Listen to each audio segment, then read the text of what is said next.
Praise द Lord, प्रभु के महिमा हो। एक दिन खड़ा होइबा हो, एक दिन खड़ा होइबा प्रभु के सामनामा, बेअनमा का बतैबा भैया। एक दिन खड़ा होइबा हो, एक दिन खड़ा होइबा प्रभु के सामनामा, बेअनमा का बतैबा भैया। पुस्तक जीवन के खोलाए, ओहमे नाम देखल जाए।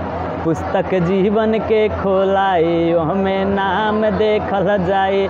करनी छिपी नाही हो, करनी छिपी नाही प्रभु के सामनामा, बेअनमा का बतैबा भैया।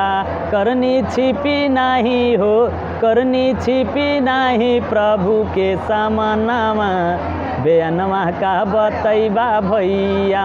एक दिन खड़ा होइबा हो, एक दिन खड़ा होइबा प्रभु के सामनामा, बेअनमा का बतैबा भैया। हालेलुया, प्रेज़ द लॉर्ड, प्रभु की महिमा हो।